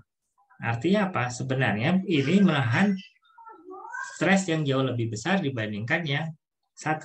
Benda 2 menahan stres yang lebih besar dibandingkan benda 1. Ya. Jadi sebenarnya dia mengalami regangan yang sama, tapi dengan luas permukaan yang lebih kecil, artinya dia lebih kuat kan ya. Misalkan ada orang yang gemuk, ya, nah, saya kira gemuk, dia mampu mengangkat 100 kilogram. Kemudian ada datang orang yang lebih kurus, kemudian dia mampu mengangkat 100 kilogram. Berarti yang kurus kan lebih kecil, lebih kuat kan ya. Gitu. Analoginya seperti itu. Dia mampu menahan stres yang lebih besar. Makanya disebut sebagai lebih kuat. Oh, baik Pak, terima kasih Pak. Jadi kita karena definisi engineering ini tadi definisi stresnya adalah F per A0. Nah, by definisi saja kenapa ini jadi seolah-olah membingungkan ya. Kayaknya seperti ini. Nah, ini nanti kita akan belajar lagi namanya cold hardening. Jadi kita bisa menguatkan bahan dengan cara menarik bahan tadi sampai melewati daerah elastisnya, sampai ke daerah plastisnya. Ada pepatah yang bilang katanya Kalau sesuatu yang tidak membunuh kita, berarti akan membuat kita jadi lebih kuat. Sama. Kalau di logam, misalkan benda, kita bicara logam ya, logam, kalau ditarik sampai ke daerah plastisnya, kemudian dikembalikan, dia akan berubah bentuk, tapi jadi lebih kuat. Ya, jadi lebih kuat. Nah, kalau kita gambarkan, nah seperti ini.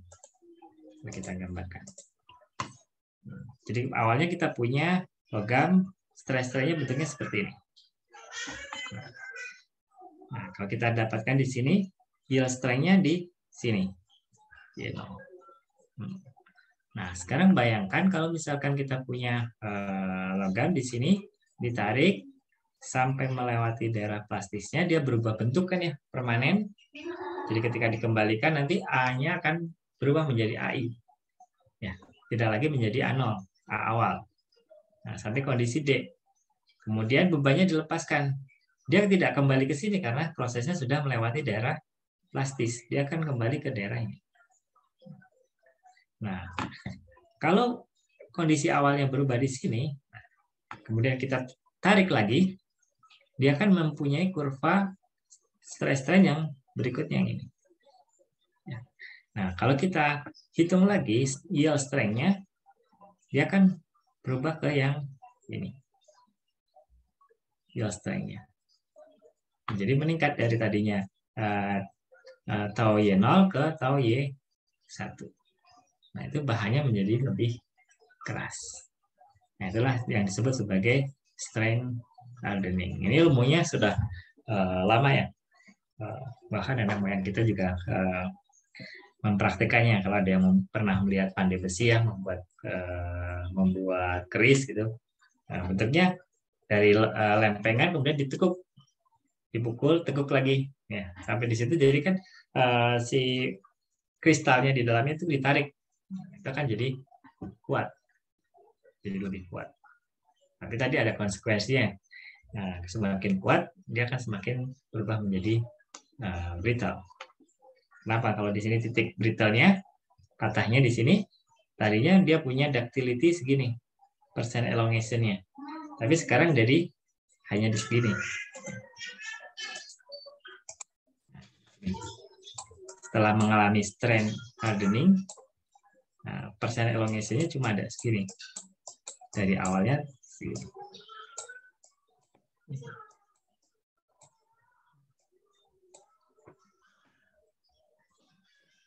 Orang yang penuh cobaan hidupnya, dia akan jadi lebih kuat tapi gampang patah juga.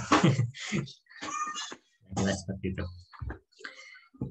Ya.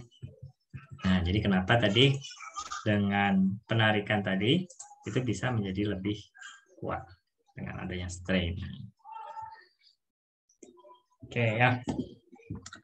Kemudian di sini ada deformasi plastik sampai awal necking ini tau T-nya ya, ada konstanta K dikalikan ET pangkat N. Ini strain hardening. Jadi kemampuan suatu bahan untuk dikeraskan dengan menariknya ya sampai ke daerah perubahan plastis. Nah, nah kalau N-nya ini kurang dari 1. Nah, kalau kita lihat di sini baja karbon, ini N-nya seginian ya. Nah, kemudian baja, kemudian stainless steel, tembaga. Umumnya kalau N-nya lebih tinggi, itu lebih susah untuk di strain hardening. Kalau N-nya lebih rendah, itu lebih mudah dikeraskan dengan cara menariknya. Ya. Strain hardening atau sering disebutnya cold hardening-nya. Oke, nah itu.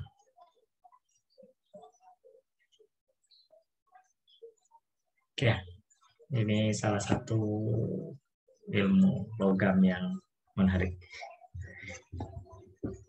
Oke, ya kita sudah belajar tentang strain stress. Ya, kalau di situ kita belajar tentang bulk dari bahannya, Berikutnya kita berpindah ke kekerasan. Hardness. Ada yang pernah mendengar mungkin intan adalah benda yang paling keras sedunia. bahan yang paling keras ya, paling keras. Tapi ada yang pernah berpikir nggak, kalau misalkan kita punya intan, kita punya beban 1 kilogram jatuhkan ke intannya, hancur ya. Jadi di sini hardness ini berbeda dengan toughness, kekerasan atau stiff, ya toughness atau tadi apa, resilience misalkan. Ya, jadi yang dimaksud hardness di sini kekerasan adalah ukuran ketahanan bahan terhadap deformasi plastik lokal. Jadi bukan bulknya, tapi lokal di permukaannya saja misalnya, hanya di sebagian dari bahannya. Jadi kalau kita mendengar, oh intan itu lebih keras dibandingkan bahan-bahan yang lain, artinya permukaannya itu lebih susah untuk mengalami deformasi plastik dibandingkan material yang lain. Bagaimana cara mengujinya? Kalau kita punya intan, misalkan kita goreskan ke kaca, kita gunakan sebagai pemotong kaca, kacanya kalah ya. Nah, kalau kita goreskan terhadap besi, besinya akan tergores. Jadi kalau kita punya besi, kita punya intan, digoreskan, intannya tidak tergores, artinya lebih keras. Nah, lebih tidak mudah terdeformasi plastis secara lokal. Tapi bahannya sendiri, intan itu brittle ya. Oke. Bagaimana cara mengujinya bahan tersebut keras atau tidak? Yang paling mudah ya digoreskan. Jadi kita punya bahan, kemudian kita gores dengan satu bahan yang lain. Oh, mana yang lebih keras? Kalau misalkan yang tergores adalah yang bahan A, berarti A lebih lunak dibandingkan yang B. Nah, uji kekerasan ini lebih dipilih biasanya. Lebih sering dilakukan juga karena pertama dia sederhana dan tidak mahal. Kemudian bahannya tidak jadi rusak. Nah, coba bayangkan kalau tadi uji stress strain-nya. Bahannya ditarik sampai patah, ya udah. Setelah itu tidak bisa dipakai lagi. Nah, kalau di sini uji kekerasannya cukup digores saja. Nah, kelebihannya adalah ini bisa digunakan untuk memperkirakan tensile strength-nya, ya, TU-nya, atau U-nya, ultimate strength-nya. Jadi dari hubungan tadi kekerasan, kemudian kita hubungkan dengan ultimate strength. Okay. Ini cara pengujian yang paling sederhana. Nah, ada dua indeks kekerasan, indeks kualitatif, ada juga yang kuantitatif. Saya lupa ini apakah ada skala Mohsnya atau tidak di sini. Nah, kualitatif ini hanya membandingkan, oh bahan A lebih keras dari bahan B. Ya. Nah, dari skala Mohs itu berapa? 1 sampai 15 kalau biasa. Kita cek. Kemudian ada juga yang kuantitatif. Nah, kuantitatif ini dengan melakukan indentasi permukaan. Nah, jadi kita punya beban, kita jatuhkan dari ketinggian tertentu, kemudian kita ukur kedalaman dari apa namanya? Apa sih bahasa Indonesia dengkok? Dari ini apa? Perubahan bentuknya, ya, ukuran perubahan bentuknya. Nah, hasil pengukuran kekerasan ini biasanya relatif, tergantung teknik pengukurannya ya. Jadi kalau kita menggunakan teknik pengukuran yang berbeda, mungkin nanti skalanya akan berbeda. Nah, jadi kita harus hati-hati. Nah, ini pengukuran kekerasannya dengan metode apa? Baru kita bisa hubungkan dengan nilai yang kita tahu. Nah, ini contohnya. Di sini ada uji Brinell, ya Brinell. Tesnya dengan alat apa? Bahan ujinya itu adalah bola tungsten karbida. Nah, diameternya 10 mm. Nah, bentuknya seperti ini dari set view, kemudian top view-nya seperti ini. Jadi di sini D kecilnya, dengkokannya, D bolanya.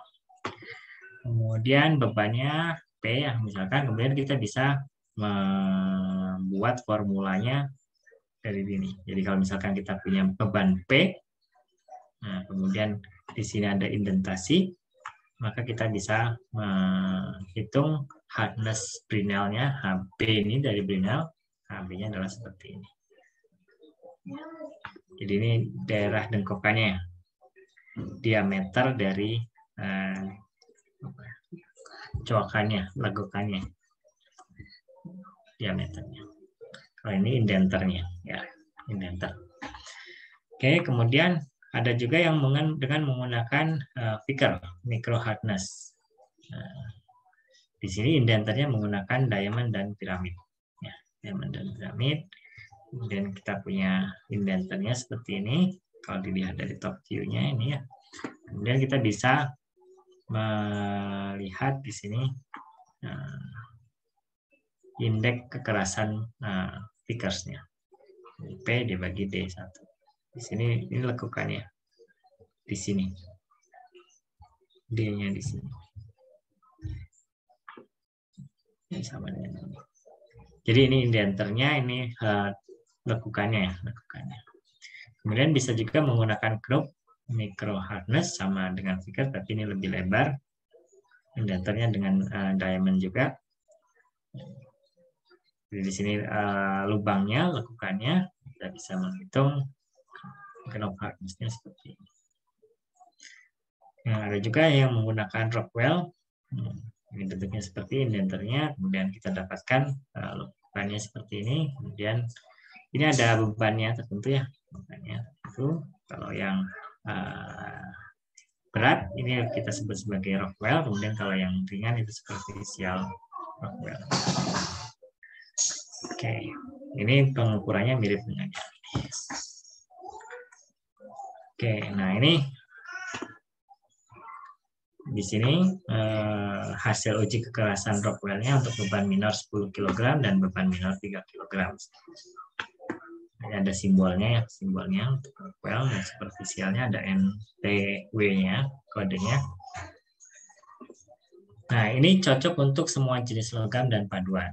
Ya, kalau misalkan yang uji kekerasan dengan indenter ini tidak cocok untuk material yang brittle ya. Kenapa? Kalau dijatuhkan langsung pecah berhamburan ya, tidak bisa diukur lekukannya seberapa dalam. Jadi hanya cocok untuk logam-logam ataupun benda-benda yang bisa mengalami deformasi plastis. Jadi intinya adalah angka kekerasan ini sebanding dengan selisih kedalaman penetrasi indenter. Semakin dalam berarti semakin lunak, ya. Semakin dangkal berarti semakin keras. Ini metode pengujiannya dengan beban yang bermacam-macam. Oke. Ini keterangan lebih detailnya yang tadi. Nah, misalkan untuk Brinell bebannya 500 sampai 3000 kg 3 ton, waktunya 10 sampai 30 detik. Dan di sini untuk knob dan Vickers ini cocok untuk pengujian kekerasan bagian spesimen kecil. Kalau knob ini bisa untuk yang bahan rapuh seperti keramik. Jadi karena cuma sedikit saja dan waktunya tidak terlalu. Oke. Nah, ini yang penting di sini ada skala. Kalau kita bandingkan antara skala kekerasan yang kualitatif dengan kuantitatif, bentuknya seperti ini. Ini Mohs hardness, kemudian ini Rockwell, Brinell, dan knob hardness. Nah, jadi diamond ini kira-kira 6.000-an ya, 6.000 7.000 HB. Kemudian di sini top, nah, bubuk serbuk bayi bedak bayi ya, bedak bayi itu di sini kurang dari 5 HB. Kemudian kalau kita lihat di sini baja umumnya di sini. Baja ini kikir, kemudian di sini baja yang dikeraskan dengan nitrida, nitrida ada karbida. Nanti kita belajar karbida di diagram fasa. Di sini ini lebih keras. Ini untuk amplas, untuk gerinda dan amplas ya. Ini biasanya menggunakan ini. Kemudian untuk yang kalau saya menyebutnya gotri, apa ya, bola untuk poros, bola untuk poros ya. Bola untuk poros ini biasanya dikeraskan dengan ini tidak. Jadi hardness-nya tinggi. Ya, hardness-nya tinggi juga ketika bergesekan itu tidak hancur, tidak rusak. Oke, nah ini baja. Untuk baja kita bisa melihat hubungannya, kira-kira tensile strength-nya, ultimate strength-nya itu 3,45 dikalikan brittle hardness-nya. Ini satuannya MPa. Kalau PSI 500 dikali brittle hardness.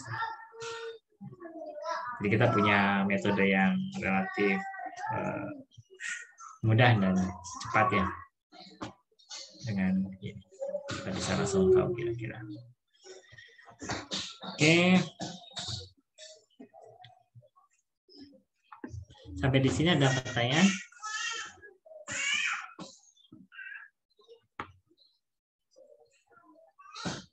Ya, jadi harus bisa membedakan tadi ya. Stiffness, kekekalan, kemudian toughness, kalau toughness, ketangguhan ya. Kemudian hardness, kekerasan, sama ductility, keuletan. Jadi kalau kita sih inginnya semuanya bagus, tapi tidak bisa. Satu bahan itu pasti akan unggul di satu sisi saja. Nah, biasanya kalau yang keras dia kurang duktil, yang duktil dia kurang tangguh atau kurang keras. Ya, ada hubungan yang satunya naik, satunya turun. Kekerasan dan ductility. Oke. Saya tambahkan sedikit tentang ini ya, desain safety factor. Ini terutama kalau kita ingin merancang alat. Perhitungan beban hanya pendekatan ya, pendekatan. Sifat mekanik bahan dapat berubah karena adanya cacat pabrik. Nah, makanya kita kemarin belajar tentang cacat kristal ya. Karena itu bisa mempengaruhi kemampuan mekanik dari bahan, terutama di propagasi retakan. Kalau bahannya sudah ada retaknya, begitu dipakai dia akan lebih cepat gagal.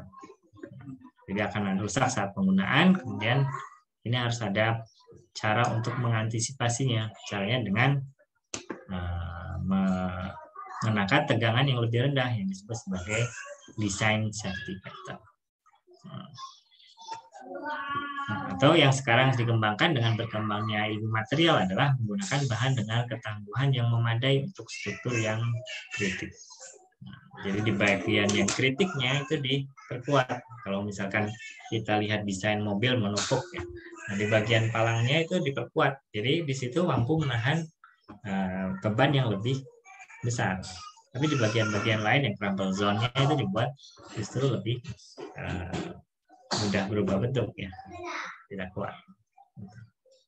Jadi kalau dulu pendekatannya semua bagiannya diperkuat. Akibatnya apa? Ongkos produksinya jadi mahal. Kalau sekarang hanya bagian-bagian kritiknya yang diperkuat. Saya misalkan ya bagian sambungan antara sayap dengan badannya itu diperkuat di situ. Kemudian bagian ujungnya mungkin ketika ada beban butir ketika manuver gitu ya, itu diperkuat. Itu pendekatannya. Desain safety factor. Nah, kalau kita masih banyak menggunakan ini ya, pendekatan desain safety factor, kalau yang kritis ini banyak digunakan oleh orang-orang sipil dan arsitek. Oke. Tapi kedepannya saya yakin untuk orang teknik kimia pun akan mengarah ke sini. Jadi penguatan di bagian-bagian kritiknya dengan berkembangnya software-software simulasi ya. Software simulasi. Oke. Nah, umumnya peralatan yang kita gunakan itu mengalami beban statik, jadi struktur statik. Contoh beban yang dinamik di gedung adalah di lift ya, di lift. Itu di kabelnya dia akan mengalami tegangan yang fluktuatif. Jadi tegang naik, ketika ditarik dia akan meregang, ketika berhenti dia kembali lagi, ya berbeda. Tapi umumnya vessel-vessel, kemudian misalkan pipe rack dan sebagainya itu tegangannya atau bebannya adalah beban yang statis. Nah, sehingga kita merancang dengan toe desainnya adalah N aksen dikalikan toe kritikalnya. Toe kritikal adalah beban maksimum yang boleh diaplikasikan ke peralatan tadi. Nah, jadi kita mengurangi.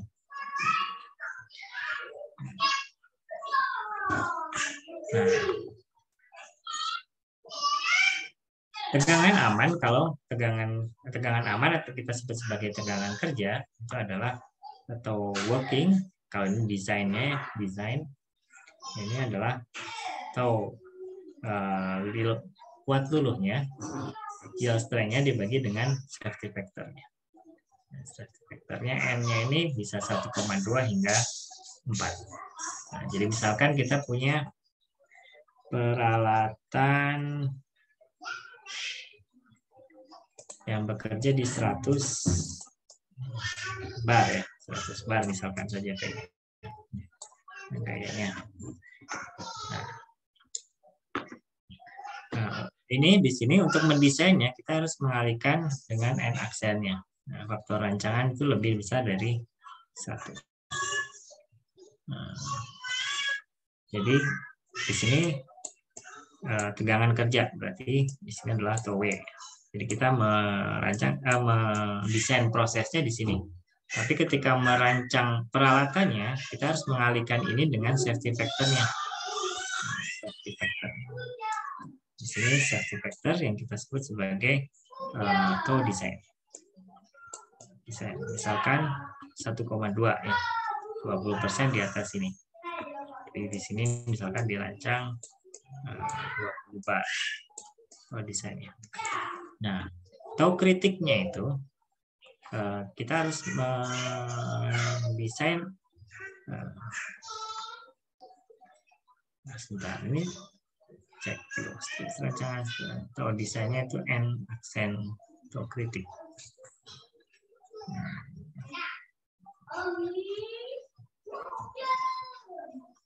Oke, itu desainnya. Nah, toe kritiknya itu di sini. Ini toe kritiknya. Oke. Nah, toe kritik misalkan di sini 110 bar. Apa itu toe kritik? Toe kritik adalah tegangan yang dihitung berdasarkan beban maksimum.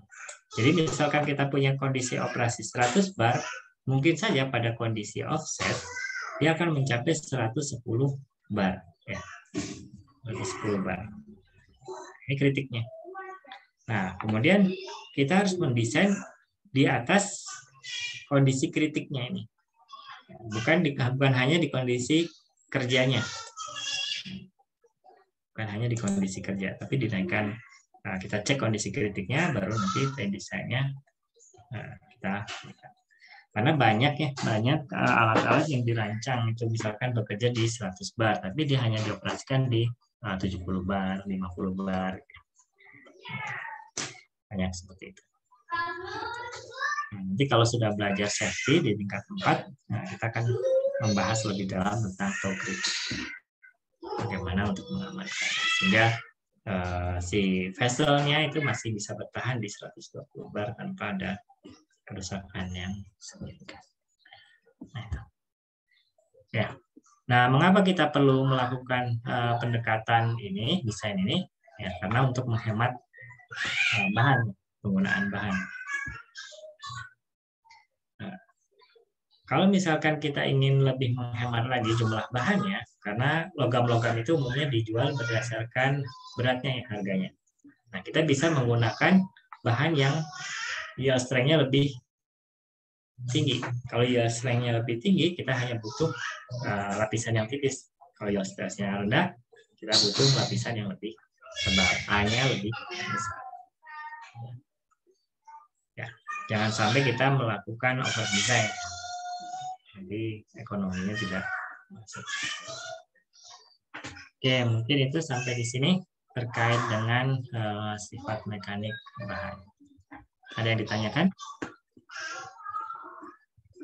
Ini harusnya 50 ya, oke Bang. 3 menit, tidak masalah. Ini baru basic desain, basicnya nanti hitungannya menyusul. Oke, ada pertanyaan? Mungkin ada Pak, izin bertanya. Silakan. Kan dari tadi kan kita berbahas tentang kayak banyak ductility, banyak ada toughness, ada tensile strength juga. Itu kan ada ukuran penilaian ya Pak. Istilahnya kalau misalkan kita berbicara tentang pengukuran, misalkan neraca yang beban 1 kilogram benar itu kan ada di Perancis ya kalau nggak salah. Kalau misalkan kayak bahan gini itu ada bahan acuan nggak Pak? Istilahnya bahan awal yang emang dia ketahanannya bisa diukur, lalu dijadikan acuan untuk bahan-bahan penilaian berikutnya gitu Pak. Terima kasih. Oke, jadi bahan standar gitu ya. Bahan standar. Oke. Nah, untuk pengujian bahannya sendiri itu biasanya tidak ada standar bahan yang dikirimkan gitu misalkan. Tapi untuk alat ujinya biasanya sudah dikalibrasi ya. Jadi yang dikalibrasi lebih ke arah alat ujinya, bukan bahannya. Nah, jadi gitu. Mungkin ada tambahan dari Bu Winnie? Iya betul. Jadi kalau karena jenis material itu banyak sekali ya, sudah ribuan, puluhan ribu. Jadi yang distandarkan adalah testingnya. Jadi Anda bisa merefer ke ASTM ya, American Society of Testing Material. Dan itu semua ada standar-standarnya. Misalnya untuk logam, untuk paduan ini, maka standarnya ini dimulai dari spesimennya. Jadi tadi ada video ya Pak Pramojo ya. Ya. Jadi harus membuat seperti itu. Jadi kalau misalkan saya mau mengukur tensile strength dari logam ini gitu ya, logam yang dulu waktu saya S3 tuh ada suami saya juga waktu itu harus ngurus titanium. Nah, titaniumnya itu kan dia gelondongan gitu ya. Nah, ini kita pertama harus datang dulu ke workshop, ke bengkel. Mereka harus buat persis kayak gini. Nah, jadi standarnya harus pas gitu. Jadi itu yang membuat standarnya dari sini. Atau ada juga kalau di gambar setelahnya itu pakai lempengan ya, bentuknya pipih gitu ya. Nah, terus kemarin saya juga beberapa minggu lalu saya datang ke lab teknik material ya di lantai 1. Mereka punya alat testing buat polimer, Pak Pram. Dan di situ tuh untuk buat alat polimer mereka punya cetakannya juga untuk membuat spesimennya. Jadi yang distandarkan adalah ininya bentuk spesimennya, kemudian karena nanti perhitungannya beda. Kalau misalnya bentuknya terutama bukan yang ini ya, nanti misalkan contohnya sifat-sifat yang lain kayak kuat lengkung ya kalau nggak salah, itu beda. Jadi kalau mau dia silinder atau mau dia bentuknya balok nanti beda. Jadi yang kita akan refer ke ASTM tergantung untuk untuk prosedurnya yang mana gitu. Itu yang distandarkan. Ini banyak pengalaman di sini. Iya.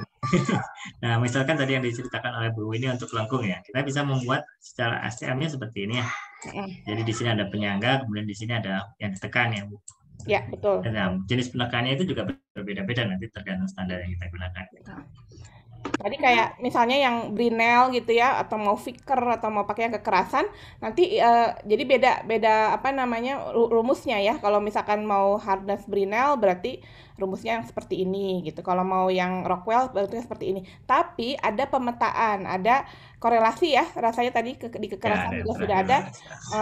Kalau saya punyanya kebetulan alatnya cuma punya Brinell misalnya, itu dia setara dengan apa? Nah ini ya, jadi bisa lihat gitu. Kita bisa mengkorelasikan, bahkan nanti bisa kita korelasikan empiris dengan kira-kira itu sama dengan kekuatannya berapa. Gitu. Begitu Pak. Jadi kalau kebetulan itu ya Pak Karim suami saya juga pas S3-nya dia testing ya tentang strain inilah saya juga nggak ngerti. Jadi untuk misalnya dia mau ngetes aluminium, jadi dia beli gelondongan banyak, abis itu dipotong-potong atau di mesin ya, di machining, dibuat ukuran tertentu, di shaping di bengkel. Misalnya dia mau bikin 100 ini sampel, kemudian dia testing kan, mungkin dalam pengukuran tentunya nanti akan ada distribusi ya, distribusi. Mungkin kalau sekali diukur mungkin bisa jadi misalnya 500, mungkin tiba-tiba jadi 450 gitu ya. Makanya kalau kalian masih ingat di kuliah statistik itu banyak sekali pengujian yang jadi contoh soal di statistik, karena untuk kebetulan untuk padatan ini memang bervariasi, sehingga sebaran variannya ini perlu kita cek ya, seperti itu. Baik Pak, cukup? Sepertinya cukup ya. Oke. Kita lanjutkan minggu depan. Terima kasih Pak Bu. Oke, ya sama. Ya, karena waktunya sudah jam 3. Nah, saya cukupkan untuk pertemuan hari ini. Terima kasih Bu Winnie, terima kasih semuanya. Sehat selalu ya. Sampai ketemu lagi. Assalamualaikum warahmatullahi wabarakatuh. Selamat sore. Waalaikumsalam warahmatullahi wabarakatuh.